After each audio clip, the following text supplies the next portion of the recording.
ස්වාමීන් වහන්සේට අද දවසේ ස්තුතිවන්ත වෙනවා ස්වාමීන් වහන්සේ දුන්නා වූ කරුණාවෙන්ද දේශනේ අද දවසේ තුමාන්සේ වචනයෙන් තුමාන්සේ දුන්නා වූ අනේ කරුණාවෙන් ස්තුතිවන්ත වෙනවා ස්වාමීන් අද දවස් සම්පූර්ණයෙන් වහන්සේ ගස්තට බාර කරනවා වචනේ බාර කරනවා ඔබ වහන්සේ කතා කරන්න කියලා ආඥා කරන අතර හැමදේම වහන්සේ ගස්තට බාර කරන්නේ නාසරේ යේසුස් වහන්සේගේ තුන්වෙනි නාමයෙන් ආමේන්.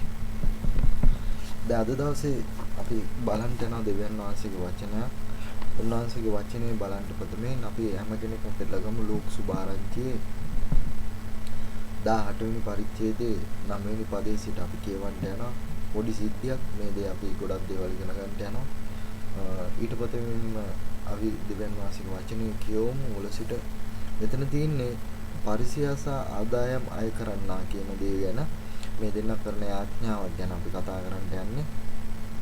අපි බයිබලයේ හිමීට කියවුවොත් තවද තුමූම ධර්මිෂ්ඨයයි විශ්වාස කොට අනික් සියල්ලන් සුළු කළා වූ සමහරෙකුට උන්වහන්සේ මේ උපමාවද කියනසේක. මිනිස්යෝ දෙදෙනෙක් යාඥා කරන පිණිස දේවමාලිගාවට නැගී ගියෝය.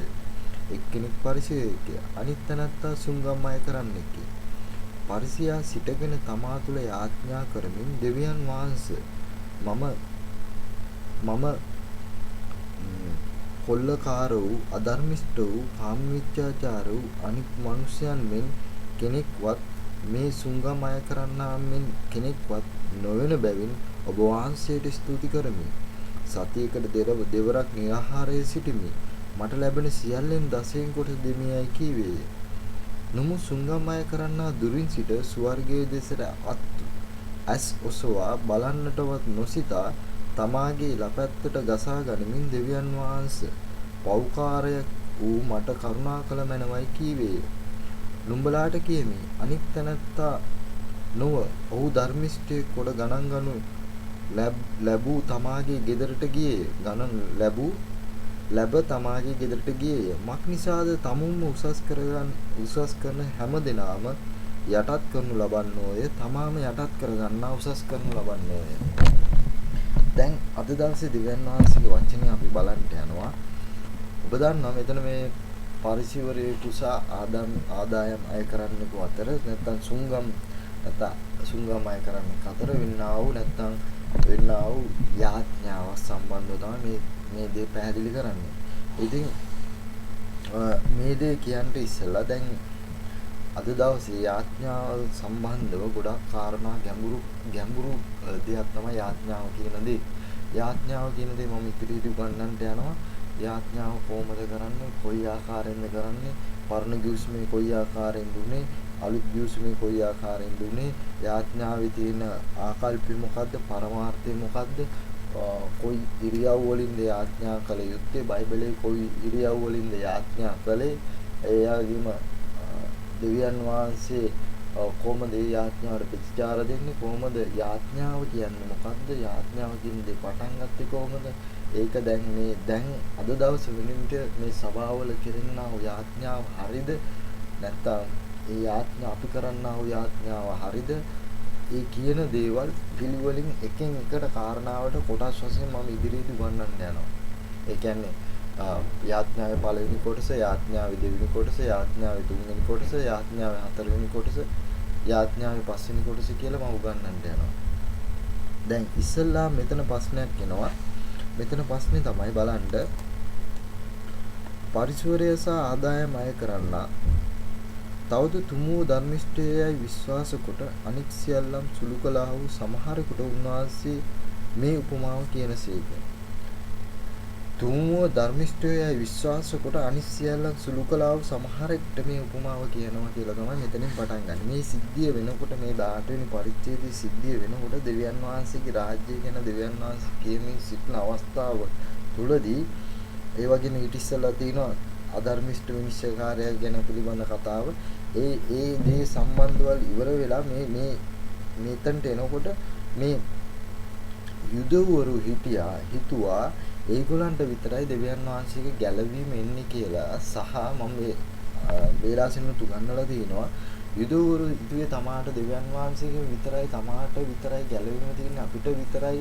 ඒ වගේම විශේෂයෙන් පරිශෝධ දෙවියන් වහන්සේගේ වචනේ දන්නා වූ අය හිතුවා අපි විතරයි මේ දෙවියන් වහන්සේ ගැලවීමට සුදුසු අපි කරන්නා වූ ක්‍රියාවලින් විතරයි දෙවියන් වහන්සේ ප්‍රසන්න වෙන්නේ කියන දෙයට ඒගොල්ලන් ඇවිල්ලා තීරණය කරලා ඉඳිමින් අනිත් අයව සුළු කරන්න සහ අනිත් අයව විනාශ කරමින් අනිත් අයව අනිත් අයගේ කතා විනාශ කරමින් අනිත් අයව පහතට එලා දරමින් අනිත් අයගේ ජීවිත ඉරා දමමින් මේගොල්ලන් සමාජය තුල සහ ඒගොල්ලන්ගේ දේව මාලිගාව තුල මේගොල්ලන් උසස් වෙන්න සහ උසස් වෙන්න යන ආකල්පය මත ඒගොල්ලන් හිටියා.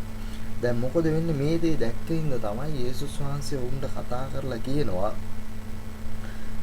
තුමුව ධර්මිෂ්ඨයයි විශ්වාස කොට අනික් සියල්ලන් සුළු කළා වූ සමහරකට උන්වහන්සේ උපමාව කියනවා කියලා. මම ගිය පාර එකේ විදිවත් ගැන දැන්නුවා. ඔබ දැක්කා ඒ කතාවේදී දෙවියන් වහන්සේ කොච්චර සාධාරණ දෙවියන් වහන්සේද කියලා. ඉතින් දෙවියන් වහන්සේට අසාධාරණේ උසුලන්න බැරි හින්දා තමයි දෙවියන් වහන්සේ මේ ආකාරයෙන් දෙවියන් වහන්සේ කතා කරන්නේ. දෙවියන් වහන්සේ මෙතන කතා කරලා කියනවා මොකද්ද කියන්නේ? මේ උපමාව ගැනම කතා කරලා දෙවියන් වහන්සේ කියනවා. දැන් මොකද්ද කියන්නේ? ධර්මිෂ්ඨයෝයි විශ්වාස කරන අනිත් සියල්ලන් සුළු කළා වූ සමහරකට උන්වහන්සේ මේ උපමාව කියනසේක. දැන් මේ වචනේ මම හැම වෙලෙම කියන්නේ මේගොල්ලන් හිතුවා හැම වෙලෙම මේගොල්ලන් විතරයි ධර්මිෂ්ඨ මේගොල්ලන් විතරයි සමාජය තුල හැම දෙයක්ම කරමින් සමාජය තුලින් ලිප්පිලා දැක්වෙන්නේ මේගොල්ලන් විතරයි කියන ආකල්පය තුල ඉඳගෙන තමයි මේගොල්ලන් මේ දේවල් කරේ. දැන් යේසුස් වහන්සේට උමනා වුණා යුදෙව්වරුන්ට පමණක් නොව සියලු මිනිස්යන් අතරම දෙවිය ධර්මිෂ්ඨකම කියන දේ ප්‍රකාශ වෙන්න ඕන කියන කාරණේ මත මේ උපමාව කරන්න පටන් ගත්තා. ඒ කියන්නේ යුදෙව්වරුන්ට විතරක් සීමා නොවි දෙවියන් වහන්සේගේ රාජ්‍යය ඇවිල්ලා මේ ඉන්නා හැම කෙනෙක්ටම සීමාවක් නැති දෙවියන් වහන්සේ ප්‍රේමය තුල සම්බන්ධ වෙන ආකාරය තමයි දෙවියන් වහන්සේ මේ උගන්වන්න යන්නේ. ඊට පස්සේ මෙතන ඔබට තේරෙනවා 10 වෙනි පදේ කියනවා මිනිස්සු දෙදෙනෙක් යාඥා කරන පිණිස දේව මාලිගාවට නැගී ගියෝය. දැන් මෙතන කියනවා මිනිස්සු දෙදෙනෙක් දෙවියන් වහන්සේගේ දේව මාලිගාවට යනවා යාඥා කරන්න. කිසි අවුලක් නැහැ. යාඥා කරන්න යනවා කියලා කියනවා. එක්කෙනෙක් පරිසවරයෙක් කියන්නේ. අනිත් තැනත්තා සුංගම්මයි කරන්නේ කියලා. පරිසවරය කියන්නේ දෙවියන් වහන්සේ ඔබ දන්නවා දෙවියන් වහන්සේගේ රාජ්‍යය දන්නා වූ වචනේ දන්නා වූ හොඳ පුද්ගලයෙක්. ඒ වගේම අනිත් කෙනා තමයි සුංගම්මයි කරන්නේ නැත්නම් මොකද්ද කියන්නේ? සුංගම්මයි කරන්නේ ඒගොල්ලන් තමයි බදු අය කරන්නේ. ඒගොල්ලන් ඕනාවට වැඩියෙන් බදු අය කරමින් මිනිස්සුන්ගෙන් මේ ඕනාවට වැඩිය මුදල් අය කරගැනීම තමයි ඒගොල්ලන් කරේ. ඒගොල්ලන්ගේ රස්සාව ඇටියට එක දැන් අපි කිව්ව රුපියලක් ගන්න ඕන දෙයට රුපියල් 2 අය කරමින් ඒගොල්ලන් ඒ දේවල් කරමින් ඒක ඒගොල්ලන්ව සමාජයෙන් පිරිහිලා අයබදු අය කරන් පිරිහිච්ච කට්ටිය තමයි හිටියේ සුංගම්මය කරන්නන් කියන කට්ටිය. මම උගන්වන්න ලාසරස් ගැන උගන්වන්න මේ නැත්තම් මේ කාගේද සාකියුස් ගැන උගන්වන්න මම උගන්වන්නම් ඉදිරියේදී කවුද හරියටම පැහැදිලිව මොකක් සුංගම්මය කරන්නන් කියන්නේ කවුද කියලා මෙතන පැහැදිලිව කියන ඔබ දැනට විතර මතක තියාගන්න. මෙතන සුංගම්මය කරන්නෙක් කියන්නේ සුංගම්මය කරන්නෙක් ගියාලු. පරිසවරය සහ සුංගම්මය කරන්න කියන දෙදෙනා යන විට දේව මාලිගාවට මෙතන පැහැදිලි වෙනවා මොකද්ද වෙන්නේ? පරිසවරය සිටගෙන තමා තුළ යාඥා කරමින් දෙවියන් වහන්සේ මම කොල්ලකාරෝ දැන් අරයාගේ තියනා වූ පළවෙනිම දැන් එයා යාඥා කරන්න පටන් ගන්නෙ එයාගේ අනිත් පැත්තේ ඉන්නා වූ අනිත් එක්කෙනාගේ තියනා වූ නරක ගති ලක්ෂණ එයා උලුප්පල පෙන්නලා එයාගේ යාඥාවට ඇතුළත් කරලා එයා යාඥා කරනවා ඊටකන යාඥා කරනවා මේ අපිට මේ යාඥා කරනවා ස්වාමිනී මම කොල්ලකාරෝ අධර්මිෂ්ඨ වූ කාමමිච්ඡාචාරෝ අනිත් මිනිස්යන් මේ කෙනෙක්වත් සුංගම් අය කරන්නාගෙන් මෙන් කෙනෙක්වත් නොවන බැවින් ඔබ වහන්සේට ස්තුති කරමි. ඒක යා කෙලින්ම කියනවා මම මේ වගේ කෙනෙක් නෙමෙයි ඉඳා මෙයා වගේ කෙනෙක් නෙමෙයි ඉඳා ඔබ වහන්සේට ප්‍රිස්තමෙන් ස්තුති කරනවා. දැන් අපි දැනගන්න ඕනේ මෙතන හේතුව තමයි දෙවියන් වහන්සේගේ යාඥාවෙන් ඉස්සනම උගන්වනවා. ඊට පෙරවරුවක් වශයෙන් යාඥාවට මේ අඩිතාලමක් වශයෙන් තමයි මේ දේ මම කියන්න ගත්තේ. මෙයාගේ කාඩ් එක මෙයා ඇවිල්ලා මෙයාගේ චරිතයේ උලුප්පලා පෙන්වනවා නැත්නම් මෙයාගේ චරිත සාහිතිකේ උලුප්පලා පෙන්නනවා. තව කෙනෙකුගේ චරිත සාහිතිකයක් එක්ක සංසන්දනය කරනවා. මොකද්ද කරන්නේ? සුංගම් අය කරන්නාගේ චරිත සාහිතිකේ සංසන්දනය කරමින් මෙයාගේ චරිත සාහිතිකේ මෙයා උලුප්පල පෙන්නනවා. මම එයා වගේ කාමීච්ඡාචාරය කරන්නේ නැහැ. මං එයා වගේ කොල්ලකාරකම් කරන්නේ නැහැ. මං එයා වගේ නෙමෙයි හින්දා වහන්සේට ස්තුතිවන්ත වෙනවා. අපි හැමදිනෙම මතක තියාගන්න ඕනේ දෙවියන් වහන්සේ පරිසුවරෙක්කෝ සුංගම් අය කරන්නෙක්කෝ බලන් දෙවියන් වහන්සේගේ ප්‍රේමය එකයි හැම කෙනෙක්ටම. නමුත් මේ මිනිස්සු දැන් මෙතන කියන මිනිස්සු දෙන්නෙක් ගියේ කියලා ඉස්සල්ලාම දෙවියන් වහන්සේ දකින්නේ මිනිස්සු ආකාරයට. අපි හැමෝම කොයි තලන්තයක කොයි වකවානුවක කොයි උසස් තැනක හිටියත් කොච්චර සුදු කළු වුණත් ඔබ හැඩ වුණත් ඔබ කැත වුණත් කොයි ආකාරයේ වුණත් දෙවියන් වහන්සේ බලන්නේ බොහෝ මනුස්ස ආකාරයි. ඉතින් මෙහෙම බලන වෙලාවේදී අපි ආඥා කරනකොට අපි හිතන්න අරගයි අපි කාවත් අර පහත් වෙ ඉන්න මිනිස්සෙක්ව සංසන්දනය කරලා අපි ආඥා කරන්න නරකයි. අපේ ඒතකොට අපේ කොලර් එක උස්ස ගන්නවා මම අරයා වගේ නෙමෙයි ඉඳ බද දුසාන්ත වගේ නෙමෙයි ඉඳ අපි උදාහරණයක් කියන්නේ දුසාන්ත වගේ නෙමෙයි ඉඳ එයා පොලියට එයා වගේ මම පොලියට දෙන්නේ නැති ඉඳ එයා වගේ මම පොලියට ගන්න නැති ඉඳ එයා වගේ මම මේවා කරන්නේ නැති ඉඳ එයා වගේ වැඩි වැඩ කරන්නේ නැති ඉඳ එයා වගේ මේව කරන්නේ ඉඳ මම දෙවියන් වහන්සේට ස්තුති කරලා කියන යාඥාවේ ප්‍රතිඵලයක් නැහැ. අපිත් ඔය වගේ දේවල් කරනවා. කොහොමද කරන්නේ? මම අරබද වගේ නෙමෙයිනේ මම ස්වාමීනි මම එයා වගේ නෙමෙයිනේ එයාට මුකුත්ම දන්නේ නැහැ. ඒ වුණාට මම හැමදේම දන්නවනේ. මම එයා වගේ පව්වාර වැඩ කරලා නැහැනේ. මම එයා වගේ මේ වැඩ කරලා නැහැනේ. මම එයා වගේ කාමීච්ඡාචාරය කරලා නැතිනම් ඔබ දෙවියන් වහන්සේට ස්තුතිවන්ත වෙනවා. කියලා දෙවියන් වහන්සේට අපි කියන ඔය වගේ මෝඩචුන් යාඥා කරනවා අපි. ඒ යාඥාවමයි ඉදිරියේදී කියන්නේ ඒ වගේ යාඥාවන් දෙවියන් වහන්සේ පිළිගන්නේ නැහැ. අපේ චරිත ලක්ෂණ උලුප්පල දමේ අපේ චරිත සාතිකේ අපිට දෙන්න බෑ. කානික කායවක්ක චරිත සාතික කරන් අපිට ඒ චරිත සාතිකෙත් එක්ක අපිව සංසන්දනය කරන්නත් බෑ. අපි කරන දෙයක් තමයි දැන් අපි සභාවවල ඉන්නකොට සභාවේ නැත්නම් කණ්ඩායම් වල ඉන්නකොට නැත්නම් මේ යාඥාය මෙහෙවල ඉන්නකොට මම සංසන්දනය කරන අර පුද්ගලයාත් එක්ක. මාවයි ඒ පුද්ගලයා දෙදෙනෙක් දෙවියන් වහන්සේ වෙන වෙනම චරිත ලක්ෂණ දීලා තියෙනවා. නමුත් දෙවියන් වහන්සේ බලන ආකාරය එකයි. නමුත් අර අපි හිතන ආකාරය වෙනස්. අර පොත බලන්න කොච්චර හොඳද මෙයා පොත්තකින් වක්වත් හොඳ මේ කෙනෙක්. අරයා බොන එක පේනවා මෙයා ඇවිල්ලා සතුරට වෛර කරන එක පේන්නේ නැහැ. ඒක අර අතුලාන්තයෙන් තියෙන දේ අරයා බෝතලේ දැන් මේ උදාහරණ මේ වතුර බෝතලේ. මේ වතුර බෝතලේ අරගෙන එයා බොන එක පේනවා. මම වතුර ටිකක් බොන්නා. මේ වතුර තියෙන්නේ වෙනම ඇල්කොහොල් නෙමෙයි. මේ වතුර බොන එක අපි කිව්ව වතුර වගේ අරක්කු බොන එක ඒගොල්ලන්ට පේනවා. වතුර බොන එක පේනවා. ඒක නරක වැඩක් කියමු වතුර බොන එක. වතුර බොන එක පේනවා. නමුත් අර අතුලාන්තයෙන් කියලා 1 යෝහන් පොතේ 3 වෙනි පරිච්ඡේදය මොකද්ද කියන්නේ? තමාගේ සහෝදරයාට වෛරවන්නත් මිනිමරුවෙක් කියලා එක කියනවා. දැන් ඒක අනිත් පුද්ගලයා කරනවා. එතකොට මේ වතුර බොන එක බොන එක ඇවිල්ලා එළියෙන් දකින්න දෙයක්. අර සහෝදරයාට ප්‍රේම කරන්නේ නැති එක ඇතුලෙන් කරන දෙයක්. නමුත් අරයා හොඳයි මෙයා නරකයි. ස්වාමීනි මම මෙයා වගේ වතුර බොන්නේ නැති ඉඳ ස්වාමීනි මම දෙවියන් වහන්සේට ස්තුතිවන්ත වෙනවා. මේ ආකාරයෙන් අපි ආඥා කරනවා. ස්වාමීනි මම අරයා වගේ නයිට් ක්ලබ් යන්නේ නැති ඉඳ මම දෙවියන් වහන්සේට ස්තුතිවන්ත වෙනවා. මේ හැම යාඥාවම ටිකටුත් හම්බ වෙන්නේ නැහැ ඇඩ්‍රස් උත් නැති වෙන යාඥා තමයි මේ තමාම උසස් කරගන්නමින් තමා ගැන කියන යාඥා තමයි මේවා. ඉතින් මේ වගේ යාඥා කරන්ඩ අපි එන්නව පරිසරෙත් බලපානවා. උදාහරණයක් අපි ගොඩක් ඉගෙනගෙන ඉන්නෝ නම් අපි ගොඩක් මට්ටමක ඉන්නෝ නම් අපි දන්නේ අපි තමයි වැඩකාරයා කියලා. පරිසරය හොඳට ඉගෙනගෙන හිටියෙන්ද දෙවියන් වහන්සේ වචනේ දැනගෙන හිටියෙන්ද ඒගොල්ලන්ගේ හાર્ඩ් ඩිස්ක් එක තිබ්බේ නැහැ. උඩින් තිබ්බේ හાર્ඩ් ඩිස්ක් එක මං කියන්නේ ඒගොල්ලන්ගේ ආත්මික හાર્ඩ් ඩිස්ක් එක තිබ්බේ නැහැ. ඒ ආත්මික හાર્ඩ් ඩිස්ක් එක තිබ්බේ නැති ඉඳ තමාම උලුප්ප ගන්න තමයි හැම වෙලෙම බැලුවේ. නමුත් අර මං කිව්වේ අර වැරදි කරව පුද්ගලයා මම උදාහරණයක් ගත්තම වතුර බිව්වේගෙන උඩින් පේන දේ ගැන වැරදි කාමීච්ඡාචාරය පේනවා. කරද්දී කොල්ලකාරයෙක්ව පේනවා. එතකොට මෙතන කියලා තියෙන්නේ කවුද? අපරාධකාරයෙක්ව පේනවා. තව එහෙම මුදල් අය කැමියෙක්ව පේනවා. ඒගොල්ලන්ව පේනවා. උඩින් කරන වැරද්ද ටක් ගාලා උඩින්ම අහුවෙනවා. එතකොට මේ මිනිස්සුන්ට මොකද්ද වෙන්නේ?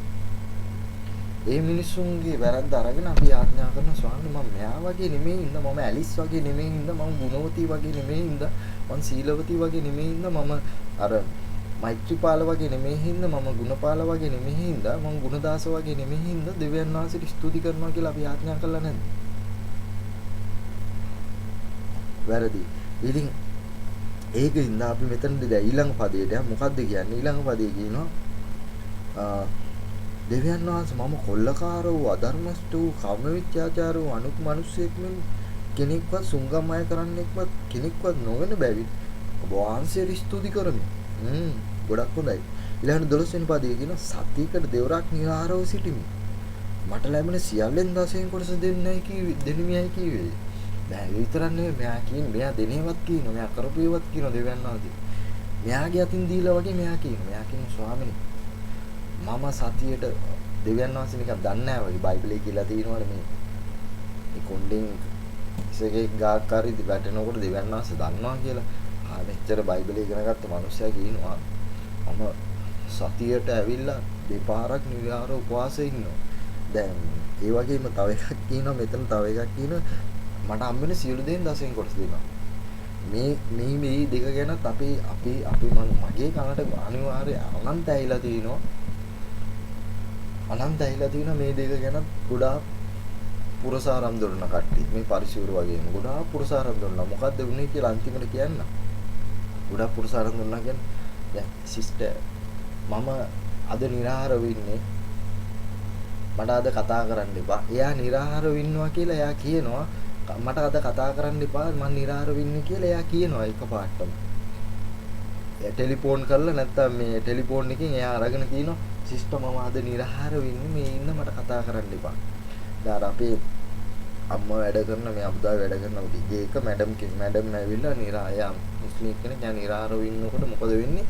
එයා නිරාහාරව ඉන්නකොට එයාගේ මිතුරන්ට ඔක්කොමලටම ගහලා කියනවා මේ මම අද දවසේ මේ ෆාස්ටිං ඉන්නවා නිරාහාරව ඉන්නේ කියලා එයා හැම කෙනාටම මේ මොනවාද කරන්නේ හැම කෙනාටම මේව ගාලා කියනවා ටෙලිෆෝන් කරලා කියනවලු.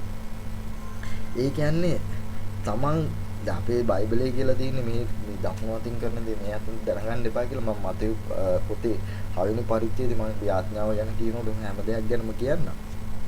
ඒකනේ මේ පැහැදිලි වෙන්න ඕනේ. මෙතන කියනවා එතකොට කියනවා දැන් අපි මොනාරි දැන් අපි දැන් පන්සලෙත් එහෙමනේ අපි පන්සල් වල ඉන්නකොට අපි දාන දෙනකොට හොඳට බෙර ගහලා ආම්දුරු වඩම්මනකොට මොනවාද කරන්නේ? එළිම බෙර ගහලා ගමේම ආම්දුරුවන් වඩම්මනකොට දන්නවා බෙර ගහලා එනකොට දන්නවා අර ගෙදර දානයක් අර ගෙදර බණගයක් කියලා. දැන් යේසුස් වහන්සේ කිව්වනා ওই විදියට මේ උපවාස කරන්න, ওই විදියට දාන දෙන්න, ওই විදියට දෙනේවා දෙන්න කියලා. නමුත් මොකද්ද උනේ? මේගොල්ලන් කරන්න ගත්ත දේවල් මොනවාද කරන්න ගත්තේ? උපවාසයේ සහ නැත්තම් මේ නිරාහාරව ඉන්න එක මේගොල්ලන් හැමෝටම ගාලා කියන්න ගත්තා. නැත්තම් මේ දැන් මේගොල්ලන් ගොඩක් දෙයක් තමයි ඒගොල්ලන් කරේ දෙයක් තමයි ඒගොල්ලන් ගොඩක් විවස්ථාවට කීකරු වුණා. විවස්ථාවට කීකරු වෙලා ඒගොල්ලන් පෙන්වුම් කරන්න ගත්තා මම විවස්ථාව තුල ඉන්නේ කියලා. විදුර හැම වෙලේම මිනිස්යන්ට පේන තැන් වලට ගිහිල්ලා තමයි යාඥා කරේ. පේන තැන් වලට ගිහිල්ලා තමයි නිරාහාරව හිටියේ. ඒ මිනිස්යන්ට පේන්න තමයි හැම සෝයකම දැම්මේ. අපිත් කණ්ඩායම් මේ වල තිනකොට යාඥා දිනුන අපිත් අනගානනේ. ශිෂ්ටවාදයේ ආඥා කරන්න එනවාද ප්‍රේ කරන්න එනවාද මේව කරන්න එනවාද කියලා අපි අනගාන. ඒක හොඳයි අනගානේ ගේම නෙමෙයි. අනගවුවට කමන්නේ. නිරාහාරව යාඥාව තිනකොට ඒක ඇවිල්ලා මේ පෞද්ගලිකව කියලා මිනිස්යන්ට මේ බෙර ගහලා මේ නිවුස් පේපර් ගහලා මා නිරාහාර යාඥා මා බක්මා උලල වගේ මා නිරාහාර මේ යාඥා මේ අපිව අතුලාන්තයෙන් කරන්න ඕනේ දේවල් අපිව පරිශෝරුවයි කරන්න නරකයි. ඒව ඇවිල්ලා අපි ඇවිල්ලා ඒව හැමදේම කරන්න ඕනේ. ඒව රාශිගත දෙවියන් වහන්සේට කරන දේ. අපි මේ නිරාහාරව යාඥාවක් තියෙනවා අපි කියන්නේ නැහැ යාඥා මෙහෙයක් තියෙනවා කියලා. ඒ කියන්නේ මම එකකින් අදහස් කරේ ආකල්පේ. මේවා වැඩියට මේ පෝස්ටර් ගහන්න එපා මට. මම කියන්නේ දෙවියන් වහන්සේ දකින්න විදිය ගැන කතා කරන පරමාර්ථය ගැන. මොකද හැම වෙලෙම පරමාර්ථය තමයි දෙවියන් වහන්සේ දකින්නේ. බලන්නකො මේගොල්ලෝ නිරාහාරව යාඥා කරන්න යන්නේ. නමුත් මේගොල්ලන් මේක නිකන් යාඥාමය නිරාරෝ යාඥාමයයක් වශයෙන් නෙමෙයි කියලා තියෙන්නේ නිකන් යාඥාමයක් කියලා තියෙන්නේ නමුත් පෞද්ගලිකව හැම එක්කෙනාටම කියලා තියෙනවා මේක නිරාරෝ යාඥාමයක් කියලා. නමුත් දන්නේ අනිත් කට්ටිය දන්නේ ලෝකේ කට්ටිය හිතන්නේ නා මේ යාඥාමයක් තමයි තියෙන්නේ කියලා. ඒතකොට අපි අඬ බෙර ගහන්නේ දෙවියන් වහන්සේට අපි රාසිකතුව කරන දේ කරනවා. දැන් මංගොක් අයම නෙමෙයි කරන්නේ දසෙන් කොටස දෙන්න ඕනේ. අපි දසෙන් කොටසත් වැරදි විදියට දෙනවනේ. දසෙන් කොටස දෙන්නේ මේ පරිශුරු දෙන ආකාරයට සමහර වෙලාවට දසෙන් කොටස නේ. ඒක වෙන පැත්තක් ගැන මම කතා කරන්නේ. දසෙන් කොටස ගැන මම උගන්වනවා බය වෙන්න එපා. හරියට උගන්වනවා ඩීප් එකටම උගන්වනවා බය වෙන්න එපා. ඒ කියන්නේ ක්වොලිටියටම ආපහු උගන්වනවා. ඒ යන සැකයක් හිතන්න එපා. මොකක්ද කියන්නේ? අපි දසෙන් කොටසක් දෙන්නේ මේක. අපිට හම්බෙන සියලු දේවල් වලින් අපි දසෙන් කොටස දෙනවා කියලා මේ පරිසරය කියනවා. හරියට මේ එයාව පෙරගත්ත දේවල් වලින් වගේ දසෙන් කොටස දෙනවා. දෙවියන් වහන්සේ දුන්නදී අපි දෙවියන් වහන්සේට දෙනවා. ඒක මේ ස්වාමීනි මට දැන් පංගුවක් අය දසෙන් කොටස දෙනකොට ඇවිල්ලා කොහොමද දන්නවද දෙන්නේ? දසෙන් කොටස දෙනකොට දෙන්නේ ඇවිල්ලා නිකන් දෙවියන් වහන්සේව නිකන් මේව කරනවා වගේ. දෙවියන් වහන්සේ මම මේ මගේ දිරම් 5000ක ණයක් තියෙනවා. මම ඒකට කප්පමක් දෙනවා වගේ තමයි දසෙන් කොටස දෙන්නේ. මට මේක ඇවිල්ලා ඩිරම් 5000 ඔබ වහන්සේ ඇවිල්ලා පියවලා දෙන්න මම මේ මගේ තියෙන පඩියම්ම මම දෙනවා. දෙවියන් වහන්සේට කප්පම් දෙනවා. ඔබ වහන්සේ අර වැඩේ කරලා දුන්නොත් මම මේ දසෙන් කොටස මෙච්චර මගේ මුළු පඩියම දෙනවා. අපි දෙවියන් වහන්සේ කප්පම් දෙනවා වගේ නිකන් අපේ වැඩක් කරගන්න තමයි අපි දෙවියන් වහන්සේට දසෙන් කොටස දෙන්නේ. නැත්නම් අපි කොලර් එක උස්ස ගන්න තමයි අපි දසෙන් කොටස දෙන්නේ. නැත්නම් අපි සමාජයේ ප්‍රසිද්ධ වෙන්න තමයි අපි දසෙන් කොටස දෙන්නේ. අපි නැත්නම් මේ ඇවිල්ලා මේ මිනිස්සු ඉස්සර අපිට මේ නිකන් අපි කියන්නේ අපි එක්කෙනෙක් සංසන්දනය කරන්නේ. මම දසෙන් කොටස ඩිරම් 600ක් දානවනේ සභාවට. ඩිරම් 80ක් දානවනේ සභාවට. ඩිරම් 800ක් දානවනේ සභාවට. මේ ඩිරාමින්ද මං කියන්නේ මං දන්නා ඔයගොල්ලන්ගේ මුදල් වර්ග මොනවාද කියලා අපි කියන්නේ. ඒ ආකාරයෙන් කතා කරන්නේ. ඒත් රුපියල් 10ක් දානවා රුපියල් 5000ක් දානවා දශයෙන් කොටස මම යාට වඩා දානවනේ. මට හම්බ වෙන හැම එකකින්ම දානවා දශයෙන් කොටස. මේ වැඩිනුත් කරනවා විවස්ථාවේ කියලා තියෙන දේවල් වලට වඩා පරිසරය වැඩියෙන් කරනවා. අතින් දාලා දේවල් කරනවා. විවස්ථාව ගැන කියුවා. ඉතින් මේ ආකාරයෙන් තමයි මේ පරිසරය කැපී පෙනෙන්න ගත්තේ. මොකක්ද කියන්නේ මෙතන කියනවා දෙවරක් නිරාරෝ ඉන්න සතියට දෙවරක් නිරාරෝ ඉන්නකොට ඇවිල්ලා මේගොල්ලන් ඇවිල්ලා ගෝණිරෙන්නේ ඇදගෙන ඒ කියන්නේ මේගොල්ලන් කරන සෝබන ක්‍රියාව මිනිස්යන්ගෙන් ලකුණු දාගන්න තමයි මේගොල්ලන් බලන්නේ. දෙවියන් වහන්සේගෙන් නෙමෙයි. දෙවියන් වහන්සේගේ ලකුණත් බලෙන් දාගන්න. ඒගොල්ලන් ලියා ගන්න. දෙවියන් වහන්සේ දෙන ලකුණුත් ඒගොල්ලන් බලෙන් ලියා ගන්න. දෙවියන් වහන්සේ ලකුණු දෙන්න ඒගොල්ලන් හිතන්නේ දෙවියන් වහන්සේ ලකුණු දුන්නා කියලා ඒගොල්ලෝ එකක් බලෙන් ලියා ගන්න. දෙවියන් වහන්සේ කියන්නේ ඔයා පෙල් කියලා. නමුත් මේගොල්ලෝ ලියාගෙන සමර්ථයි කියලා. මම කියන එක තේරෙනවද? දැන් මේගොල්ලන්ට දෙන්නේ දෙවියන් වහන්සේ දෙන්නේ F එකක්. ඔයාලා වැඩ වලට F එකක් කියලා. නමුත් ඒගොල්ලන් D එකක් දාගෙන ඒගොල්ලන් කතා කරනවා D එකක් තියෙන්නේ කියලා මට. ඉතින් මේ ආකාරයෙන් තමයි මේගොල්ලන්ගේ ඇසිරීම. ඒකින්ද මම කියන්නේ දැන් අපි ආඥා කරනකොට හරි මේ කියන්නේ අරගෙන පාස්ටේ දැන් පාස්ටට හොඳටම පන්දම් අල්ලන එක්කිනා. පාස්ටට හොඳටම මේවා කරන එක්කිනා. ආම ඉලේම කියන්නේ පාස්ට මාදේ ආඥා කරනවා. මාද නිරාරව ඉන්නවා. ඔව් මං අද පාස්ටිං ඉන්නේ දවස් දෙකක්. ඔව් සිකුරාදා උදේ හැමදාම පාස්ටිං ඉන්නේ. මේ කෝල් එක දීලා කියනවා දෙවියන් වහන්සේට කෝල් එක දීලා කියනවා මම පාස්ටිං ඉන්නේ කියලා. වැඩක් නැහැ. මේ අනිත් එක අපි කියන දැන් අද දවසේ මම මේ 10 කොටස මම දානවා රුපියල් 20000ක් දුන්නානේ මම අර මේ චර්ච් එක හදන්න. ඔව් මම මේ ඔව් සිස්ටර් මම අර මේ කතා කරලා කියනවා මේ එක එක්කිනාට අපි දුන්න කරපු දේවල් දෙවියන් වහන්සේට කරපු දේවල් කාටවත් දැනෙන්න සලස්සන්න එපා. ඔව් මම අර අනාථ මඩම් වල ගිහිල්ලා මේ දුන්නානේ මේ මොනවද දුන්නේ මේ කොහොම කැමරේලක් දුන්නා කොහොම දුන්නා. නැත්නම් පරිසරෙත් ගා සමාන තත්ත්වයකටපත් වෙනවා. ඊට පස්සේ වෙන දේ මම කියන්නම් පිටිපස්සේ. අපි කරන දේවල් අපි අනිත් මිනිසුන්ට කියන සිස්ටම් මම ඒ අපි බලාපොරොත්තු වෙන මොකද අනිත් මිනිසුන්ගේ ලකුණු දාගන්න. මම ඔව් සිස්ටම් මම ඊයේ රෑ ඉඳලා පැය 4ක් යාඥා කරා. ඔයා පැය කීයක් යාඥා කරාද? විනාඩි 5ද? එහෙමද? විනාඩි 5ක් යාඥා කළා මදි. පැය 5ක් විතර යාඥා කරන්න ඕන. මම ඊයේ පැය 5ක් යාඥා කරා දෙවියන් වහන්සේගේ සුද්ධාත්මයන් වහන්සේගෙන් ඇවිලුණා කියලා කියනවා අතිනුත් දාලා. යාඥාව කියන්නේ මොකක්ද කියලා මම උගන්වන්නම්. යාඥාව කරන්න ඕනේ කොහොමද කියලාත් උගන්වන්නම්. යාඥාව කොයි විදියටද යන්න ඕනේ කියන යාඥාව මොකද්ද? යාඥාව කියන්නේ මොකක්ද කියලා අපි උගන්වලා ගන්න. ඉස්සලාම ඉගෙන ගන්න අවශ්‍යයි. මේ ආකාර වැරදි දේවල් අපි සමාජගත වෙලා සභාවල් වල ගත වෙලා අද දවසේ මේවා ඇවිල්ලා නිකන් අමුතු රටාව වලට යන්නේ. අද දවසේ සභා කරන්නේ නිකන් දාම්පාසලේ අපි දාම්පාසලේ සභාවක් කරන්නේ. සභාවක් තියෙනවා. හැමදාම සතියකට පළවෙනි වතාව සභාව කියලාත් තියෙනවා. සභාවක් තියෙනවා. ඔක්කොම මිනිස්සුන් තියලා ඒක නිකන් රැස්වීමක් තියෙනවා. ඒ රැස්වීමේදී එක එක්කෙනාට එක එක දේවල් කරන්න දෙනවා මේ කාලසටහනක් අනුව. දෙවියන් වහන්සේගේ වැඩත් අන්න ওই විදිහට තමයි කරන්නේ. කාලසටහනක් අනුව මේ කාලසටහනක් අනුව වැඩ කරන එක හොඳයි. ඒක කරන එක නෙමෙයි මම කියන්නේ. අම්බිති අර එකම රටාවකට එකම පිළිවෙලකට අපි යොමු වෙලා ඉන්නවා. ඉතින් ඕක හරියන්නේ නැහැ. මම කතා කරන්න ගත්තේ ඊට පස්සේ දැන් බලන්න දෙවරක් නිරාරසී මට ලැබෙන සියල්ලෙන් 10න් කොටස් දෙමියයි කීවේ. නුමු සුංගම් අය කරන්න දුරින් සිට. සුංගම් අය කරන්න බලන්න දැන් මෙහෙම කොළර ටික මේ පරිශවරය උත්ස ගන්න වෙලේදී සුංගම් අය කරන්න උනාද කියලා දුරින් සිට. දුරින් සිට. දුරින් සිට ස්වර්ගයේ දෙසට ඇස් ඔසවා බලන්නට වසුනිසිත. අදුම ගානේ දෙවියන් වහන්සේගේ මූණ දිහා බලන්නවත් නොසිතා දෙවියන් වහන්සේ ඉදිරියේ ඒ කියන්නේ එයාට දෙවියන් වහන්සේ ඉදිරියේ හිඳීම පවා එයා සුදුසු නැති පුද්ගලයෙක් කියලා එයාගේ යටිහිත දන්නවා. එයාගේ යටිහිත දන්නවා දෙවියන් වහන්සේ ඉදිරියේ සුදුසු නැහැ කියලා.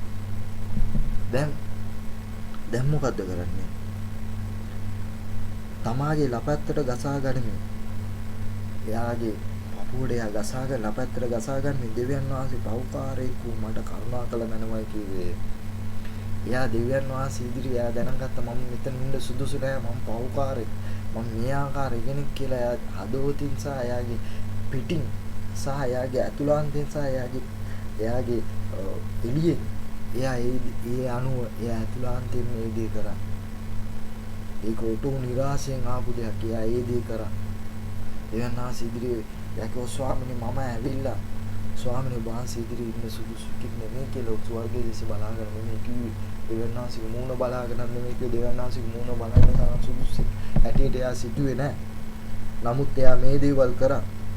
දෙවියන් වහන්සේට ඊට පස්සේ කියනවා මොකද්ද කරන්නේ? එයා මෙතනදී මොකද්ද කරේ? එයා පරිසරය මොකද්ද කරේ? එයා දැනගත්ත දෙවියන් වහන්සේ ඉදිරියේ මම ඉන්න එච්චරම සුදුසු කෙනෙක් නෙමෙයි කියන එක එයාම දැනගෙන එයා ඒ විදියට හිටියා.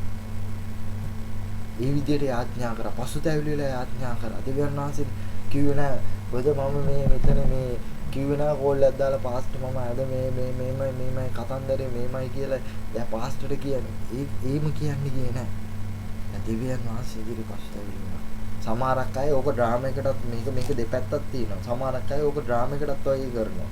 දැන් මම අනන්ත දැකලා තියෙනවා සභාවල මේ යාඥා මේවල දැන් මේ සුංගම් අය කරන්න ඒ කැරක්ටර් එකක් නාට්‍යයක් වගේ කරන කට්ටියක් ඉන්නවා. ඒක ඇවිල්ලා එයා ඇතුලේ මුකුත් නැහැ එළියෙන් නාට්‍ය වගේ පෙන්නනවා. එළියෙන් දැන් ඒ වගේම පරිශවරයාගේ කැරක්ටර් එකක් නාට්‍යයක් වගේ ඩ්‍රාමා එකක් වගේ දාන කට්ටියක් ඉන්න සුද්ධාත්මන වහන්සේගෙන් ඇවිලිලා දෙවියන් වහන්සේට තපාස වෙන විදියට අනිත් මිනිස්සුන්ට ඩිස්ටර්බ් වෙන විදියට වැඩ කරන කට්ටියක් ඉන්නවා. මේ දෙගොල්ලොම ඉන්නවා මේකේ. ඒ ඉන්න හරි දේ තෝරගන්න ඕනේ. මේ හැමෝම ඉන්නවා. ඒක නිකන් අර මීමස් මොරේ ඇදුණු ලෙඩුව මේ මීමස් මොරේ ඇදුණු පුද්ගලයෝ වගේ ඇවිල්ලා හරි මේ අර යාත්‍යාමේදී සුද්ධාත්ම නම දෙවියන් වහන්සේ මට ආලේපුණා කියලා බොරුවට කඩාගෙන ඉන්න කට්ටියක් ඉන්නවා. හරිද? එහෙම කට්ටියකුත් ඉන්නවා. ඒ වගේ ඩ්‍රාමා දෙකක් තියෙනවා මෙතන මේ ඇක්ටින්ලා දෙකක් ඉන්න තැනුත් තියෙනවා. ඒ කියන්නේ දැන් සබෑවටම පසුතැවිලි වෙන කට්ටියකුත් ඉන්නවා. ඒ වගේම ඩ්‍රාමා එකට පසුතැවිලි වෙන කට්ටියකුත් ඉන්නවා. ඒ වගේම සබෑවට දෙවියන් වහන්සේ අදහන කට්ටියකුත් ඉන්නවා. නමුත් අර තමන්ගේ කැරක්ටර් එක නාට්‍ය ඩ්‍රාමකින් කියන කට්ටියකුත් ඉන්නවා උතන. තමාම උසස් කරගෙන මේ ඩ්‍රාමික කරන කට්ටියකුත් ඉන්නවා. ඉතින් මේ වගේ කට්ටිය හතරක් ඉන්නවා. ඉතින් බලන්න දැන් පරිසරයට උනේ මොකද්ද? දෙවියන් වහන්සේ ඉදිරියේ එයා හිටියේ මේ කරපු දේවල් ඉන්න මම අරය වගේ දේවල් කරපු නැති ඉඳා එයා ඇවිල්ලා දෙවියන් වහන්සේ ඉදිරියේ පවිත්‍රායි කියලා සිතපු එකම එයා ඇවිල්ලා දෙවියන් වහන්සේ ඉදිරියේ පාපි කරපු ලොකුම වැරද්දක්. එයා පවිත්‍රායි කියලා එයාට මේ කරපු දේවල් වලින් ගැලවීම ලැබෙනවා කියලා සිතපු දේම දෙවියන් වහන්සේ අභිමුඛයත්තේ ඒ ආකල්පයම ඇවිල්ලා පාපිෂ්ඨ ආකල්පයක් වුණා. දැක්වම හරයා වගේ මේව කරන්නේ නැහැ. මම ඔබ වහන්සේ ඉදිරියේ මේ ඒ කියන්නේ ඔබ වහන්සේ ඉදිරියේ ඔබ වහන්සේට ස්තුති කරනවා මම මේ දේවල් කරන්න නැතිඳ කියලා ඒ ආකල්පය තුලම තිබ්බ පාපිෂ්ඨ ආකල්පය. දෙවියන් වහන්සේම හිතන්නේ. දෙවියන් වහන්සේ දෙන්නේ අපි හිතන ආකාරයට නෙමෙයිනේ. දැන් උදාහරණයක් ඇටියට දෙවියන් වහන්සේම උසාවියේ හිටියනම් කී දෙනෙක් වර්ධිකාරයෝ නිදාස් වේද කී දෙනෙක් ඇවිල්ලා උසාවියේ මේකෙන හිටියොත් දෙවියන් වහන්සේ හිටියොත් ඇවිල්ලා අර විනිශ්චයකාරතුමා වශයෙන් කී දෙනෙක් නිර්දෝෂ කට්ටිය ඇතුළට යයිද මේ වර්ධිකාරයෝ එළියට යයිද කියන එක මට හිතා ගන්න බෑ. ඉතින් ඒකෙන්ද දෙවියන් වහන්සේගේ විනිශ්චය පුදුමාකාර විනිශ්චයක් අපිට හිතා ගන්න බෑ. ඒ කියන්නේ අර මතේ 7 පොතේ කියන්නේ මට යේසුස් වහන්සේ කියපු කට්ටිය යක්කු මහ ස්වාමීනි මම අරවා එරෙව්වා මේව එලෙව්වා ඔබ වහන්සේ දැක්කේ නැද්ද? කියපු කට්ටියත් යන්නේ පාතාලයට. ඉතින් හරි ඩේන්ජර් ඕවා. ඉතින් මේකේ බලන්න ඊට පස්සේ බලන්න කියනවා ලපැත්තට දෙවියන් වහන්සේ පව්කාරිකු මට කරුණාකර මැනවයි කිව්වේ. නුඹලාට කියන්නේ අනික් තැනත්තා නොව මොහු ධර්මිෂ්ඨයා කොට ගණන් ගනු ලැබූ තමාගේ ගෙදරට ගියේය. මක් නිසාද තමුන් උසස් කරගන්න හැම දිනාම යටත් කරනු ලබන්නේ තමාම යටත් කරගන්න උසස් කරනු ලබන්නේ කීසේක. දැන් බලන්න මෙතනදී දෙවියන් වහන්සේගේ සුංගම් අය කරන්නගේ ආකල්පය සම්පූර්ණයෙන්ම වෙනස් වුණා. වෙනස් ආකල්පයක් දරපු ඉඳලා එයාගේ ආඥාව දෙවියන් වහන්සේ පිළිගත්තා. ඊළඟට පරිසරයේ ආඥාවට මොකද උනේ? පරිසරයේ ආඥාව ඇවිල්ලා දෙවියන් වහන්සේ ඉදිරියේ සුවඳ දුම් පූජාවක් වගේ දෙවියන් වහන්සේ ඉදිරියේ යන්නට බැරි උනේ. මොකද්ද පරිසරයේ ආඥාව හැම වෙලේම තිබ්බේ? ඒ කියන්නේ ආත්ම අභිමානය, අහංකාරකම, උද්දච්චකම, අනුන්ට ඒ ප්‍රේමේ නැතිකම මේ හැම දෙයක්ම අඩංගු වෙලා තිබා. අර ඒ ඊටිය පවකාරයට ප්‍රේම කරන්න බැරි හිතක් ඒ අහංකාරකමක් තිබ්බා. එයත් ඊටිය පවකාරයත් එක්ක එයා සසඳන්න ගත්ත මම සුද්ධයි කියලා, මම පවිත්‍රයි කියලා. ඒ ආකල්පය මෙයාට මොකද උනේ? මේ වුණා. අනික එයා ඇවිල්ලා තීරණය කරන්න ගත්තා. මොකද්ද එයා තීරණය කරන්න ගත්තා? මම එයාට වඩා යාඥා කරනවා, මම එයාට වඩා නිරාරෝ ඉන්නවා, මම එයාට වඩා මේව කරනවා කියලා එයාම තීරණය කරන්න ගත්තා. මොකද්ද උනේ අන්තිමට? මොකද්ද උනේ? ධර්මිෂ්ඨය කියලා පිළිගත්තේ කාවද?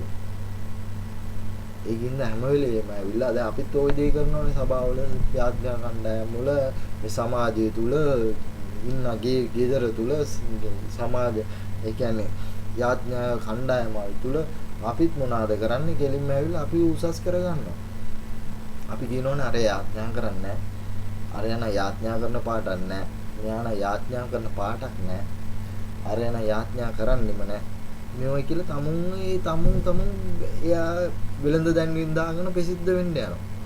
නමුත් දෙවියන් වහන්සේ කියන අන්තිමට මේ පරිසරයට කියන දේම තමයි දෙවියන් වහන්සේ කියන්නේ.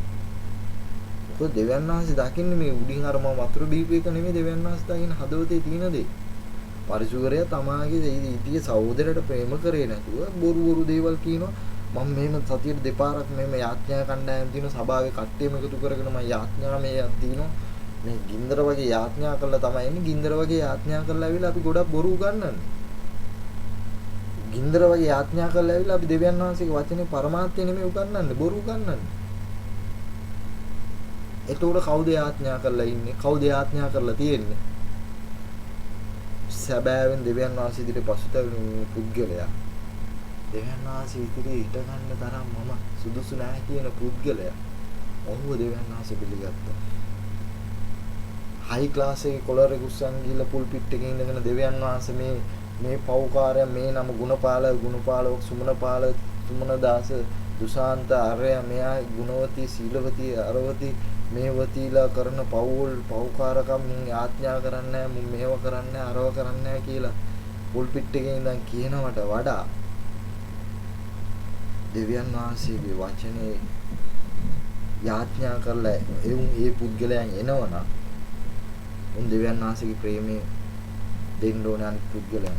දකින්න ඕනේ. ඒගොල්ලන් දකින්න ඕනේ. ඒ කියන්නේ මං කියන්නේ එහෙම යාඥා කරලා එන පුද්ගලෙක් දකින්න දෙවියන් වහන්සේ දැක්කනේ හදවත දෙක දැක්කේ. දෙවියන් වහන්සේ දැක්කේ නෑ මේ ක්‍රියාපටිපාටි අරයා පපුඩ ගාගන්න එකත් නෙමෙයි දෙවියන් වහන්සේට උමනා වුනේ. දෙවියන් වහන්සේ දැක්කේ කෙලින්ම ඇතුළේ. මොකද මේ ඩ්‍රාමේක හැමෝටම දාන්න පුළුවන්.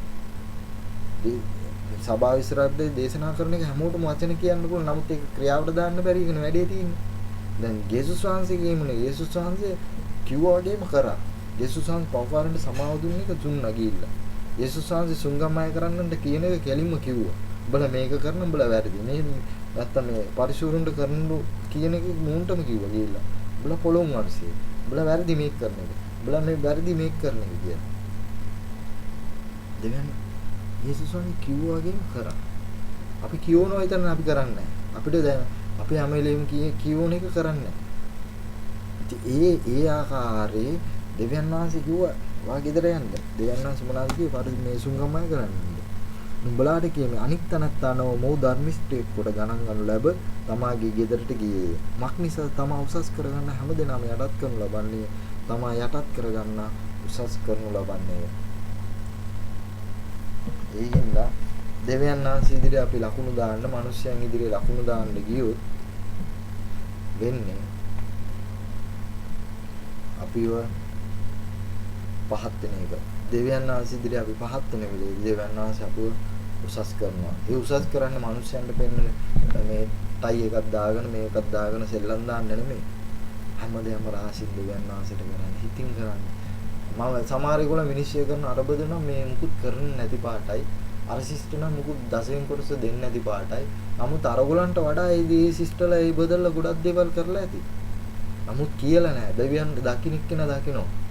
මොකද ඊමේල් එක යන්න උනේ කෙලින්ම www.jesus.com කියලා ස්වර්ගයට යන්න ඕනේ. ස්වර්ග රාජ්‍යෙට යන්න ජීසස් වහන්සේ දකින්න එතනට ඊමේල් එක ගියාම ඇති. එතනට ඒ තුන්ඩුව රිසිට් පත ගියාම ඇති. දැන් අපි කරන්නේ මොකද්ද? රිසිට් පත ඇවිල්ලා පෙලින් පාස්ටර්ට යනවා. පාස්ටර් මම අර චර්ච් එකට 5000ක් යවුවා. සිස්ටර් මම මේ චර්ච් එකට 5000ක් යවුවා. දැන් 10න් කොටස් දින ගානක් ලියන්නත් ඕනේ. ඕවා වැරදි. ඕවා සභාවල වෙනවනම් ඕවා නතර කරන්න ඕනේ. ඕවා වැරදි. මොකද 10න් කොටස් ඇන්ලොප් එකේ තියෙනවා 10න් කොටස් දින ගාන ලියන්න ඕනේ. 5000යි. මොනාටද දෙන්නේ? මොනා හින්දාද දෙන්නේ? ඒක ඔබ තීරණය කරන්න ඕනේ මොනාටද දෙන්නේ මොනාටද ගන්න ඕනේ කියලා. දැන් ඒකින් ඔහම කියන්නේ අර මේ වගේ මේ කම්පැනි සිස්ටම් වලට ඇවිල්ලා තියෙනවා. මේ වගේ කම්පැනි මේවට කියන්නේ කම්පැනි ආඥා කියලා. තමන් උසස් කරගන්න මේකට කියන්නේ අහංකාර කම්පැනි ආඥා කියලා. ඒ හින්දා මේ දේ උන්ට ගන්න. මේ හැමදේම කියන්නේ කවවත් පා ගන්නවත් කවවත් උසස් කරන්නවත් කවවත් මේවත් කරන්න දෙවියන් වහන්සේගේ පරමාර්ථය ගැන කතා කරන්නේ. හැම වෙලේම දෙවියන් වහන්සේ හදවත දැක්කේ. සිතින් දිලුඳු වෙන ඔබ අහලා තියෙන ගීතිකාවක් කියනවා. සිතින් දිලුඳු වෙනවා නම් ඔබට ස්වර්ග ආදී දකින්න පුළුවන්. ඒ වගේම ඔබ දෙවියන් වහන්සේ ඉදිරියේ යටහත් පහත් වෙනවා. දෙවියන් වහන්සේ ඉදිරියේ ශෝක වෙනවා නම් මතේ පස්වෙනි පරිච්ඡේදය මොකක්ද කියලා තියෙනවා. අපි ගීතිකාවකුත් තියෙන සිතින් දිලිඳු විය හැකිනම් එතන මතේ කන්දුඩ දේශනාවේදී මොකක්ද කියන්නේ? කන්දුඩ දේශනාවේදී කියන්නේ සිතින් දිලිඳු ආශිර්වාද ලද්දේ මක්නිසා ස්වර්ග රාජ්‍යයේ සෝකවන්න ආශිර්වාද ලද්දේ මක්නිසා දෝ සනසු ලබන්නේ. මෙතන සුංගමය කරන්න. සිතින් දිලිඳු වුණා ශෝක වුණා මොළ ගුණෙන් එයා දෙවියන් වහන්සේ ඉදිරියේ මොළ ගුණයක් ඇතුව හිටියා. ධර්මිෂ්ඨකම සාපිසායත්ව ආශිර්වාද ලද්දේ මක්නිසා දෝ තුත්තියට පැමිණෙන්නේ. දයාවන්තයෝ ආශිර්වාද දෙවියන් වහන්සේගේ දයාව ලබන්නේ වෙයි. දෙහි දයාව මිනිස්සුන්ගේ දයාව නැතුව මිනිස්සු පාගෙන ඉන්න වෙලේ දෙවියන් වහන්සේගේ දයාව ලැබුණා. ඉතින් සිතින් පවිත්‍රව සිටින දෙවියන් වහන්සේ ඉදිරියේ කාරුණා කතා කරලා තමන්ගේ තියෙන දෝෂාරෝපණ තමන්ගේ තිබෙනා දේවල් දෙවියන් වහන්සේ ඉදිරියට දුන්නා දෙවියන් වහන්සේ සිතින් පවිත්‍ර කරා. අද දවසේ මම කියන්නේ නැහැ දෙවියන් වහන්සේ ඉදිරියේ මනුෂ්‍යයන්ට පේන්න දේවල් කරන්න එපා. යාඥාව ගැන මම උගන්වනවා. යාඥාව ගැන උගන්වනවා පළවෙනි කොටස, දෙවෙනි කොටස, තුන්වෙනි කොටස, හතරවෙනි කොටස කියලා මේ ආකාරයෙන් මම උගන්වනවා. කොටස් කීයකට යයිද දන්නේ නැහැ. යාඥාව ගැන උගන්වනවා. මතේ 6 වෙනි පරිච්ඡේදයෙන් මම පටන් ගන්නවා. ඊළඟ යාඥාව ගැන ඊට ඉස්සෙල්ලා මම යාඥාවේ තිබෙනවා වැදගත් දේවල් කොහොමද යාඥා කරේ හැම කෙනෙක්ට තිබෙන ප්‍රශ්න ඔක්කොම නිරාවුල් වෙනවා. මේ දැන් මේ ඇවිල්ලා නිකන් මේ පොඩි ඇඩ්වර්ටයිස්මන්ට් එකක් විතරයි මේක. මේ ආදායම් බදුසා පරිසරය කියන එක පොඩි ඇඩ්වර්ටයිස්මන්ට් එකක් විතරයි. යාඥාව ගැන මම පැහැදිලි කරනවා. හේබ්‍රු තේරුම් නැතුව පරණ කිව්වේ කවුද යාඥා කරේ මොකක්ද හේතුව මෙහායි ඔළුව ගහලා යාඥා කරේ මෙහායි අත දිග කරලා යාඥා කරේ මෙහායි ඉඳගෙන යාඥා කරේ මෙහායි මේ පසංග පිහිටවල යාඥා කරේ මෙහායි මොණිරේ දැන්දගෙන යාඥා කරේ එතකොට මෙහායි මේ විදියට යාඥා කරේ අයි මේ සිස්ටම් එකද යාඥා කරන්න ඕන ඔළුව වගනද යාඥා කරන්න ඕන ඔළුව අරගෙනද යාඥා කරන්න ඕන පෞතුමා ඇයි එහෙම කියලා තින්නේ මේ හැමදේම කතා කරන්න යනවා පියවරින් පියවර කතා කරන්න යනවා මේ හැමදේම නිරාකරණය කරනකොට ඔබට පැහැදිලි අවබෝධයක් ඒ දෙවියන් වහන්සේ තුළ මම කොහොමද යාඥා කරන්න ඕන කියන දේ ඔබ තුළම ඒ රටාව සහ ඒ අංගය යොමු එකයි කියක් යාඥා කරන්න ඕනේ මේ අතට මෙච්චරද ඔබ තීරණය කරයි එතකොට මම මෙච්චර ප්‍රමාණයක් යාඥා කරන්නේ මම මෙච්චර ප්‍රමාණයක් මේව කරන්න ඕන කියන දේ ඔබ තීරණය කරා. අද දවසේ අපි දෙවියන් වහන්සේට යාඥා කළා. අපි මේ පරිසූරු වගේ නොවි කාටත් ඔබ යාඥා කරන සිස්ටම් මම අද පන්දර 5 ඉඳලා 10 වෙනකන් යාඥා කරා කියලා. දෙවියන් වහන්සේ දැක්කොත් ඇති. මම අද ඇවිල්ලා රුපියල් සිස්ටර් ඉනෝක මම අද රුපියල් ඇවිල්ලා මේ දැම්මනේ රුපියල් 10000ක් දැම්මා මම අර සභාවේ අර මේක හදන්න වාලා හදන්න සීට් ගන්න. අයියෝ දෙවියන් වහන්සේගේ ඔක්කොම ගියා. දෙවියන් වහන්සේ දින ආශිර්වාද ගියා. දෙවියන් වහන්සේගේ ආශිර්වාද බලාගෙන දෙන්න එපා. දෙවියන් වහන්සේට කප්පන් දෙන්නත් එපා. ස්වාමීනි මට මේ වැඩේ කරොත් මම මේ වැඩක් බලාගෙන වැඩක් කරන්න දෙන්න එපා. ඒක කප්පම. දෙවියන් වහන්සේ කප්පන් ගන්න නැහැ. දෙවියන් වහන්සේ බොය මම කුරුසයට ගියාවිලා ඔය කප්පන් ගන්න නෙමෙයි. මිලදී ගත්ත ඇවිල්ලා ලේවලින්නේ. කප්පන් දී ඕවට දෙන්න කප්පමන් දෙන්න දෙය මුකුත් දෙන්න දෙයක් නැහැ අපිට. ඒ හින්දා දෙවියන් වහන්සේට කප්පන් දෙන්න යන්න එපා. දෙවියන් වහන්සේ ඉදිරියේ අපිට තියෙන විදිහට අපි දෙවියන් වහන්සේට ඒ ප්‍රේමෙන් දෙන එක තමයි දෙවියන් වහන්සේ අගේ යන්නේ. දෙවියන් වහන්සේට ස්තුති කරනවා. අපි දුර්වල මිනිස්යාම කෙනෙක්ම දෙවියන් වහන්සේට ස්තුති කියලා. ස්වාමීන් වහන්සේ වචනින් ඔබ වහන්සේට ස්තුති. ස්වාමී මේ දෙයින් යමක් ලබා ගන්න ඔබ වහන්සේ කරුණාව දෙන්න. නාසරේ යේසුස් වහන්සේගේ නාමයෙන් මේ හැමදේම ඔබ වහන්සේගේ අතට බාර කරන්න. නාසරේ යේසුස් වහන්සේගේ අතුතුන් නාමයෙන්. ආමෙන්. යේසුස් පිට අපි ඊළඟ දවසේ යාඥාව ගැන ඉගෙන ගමු.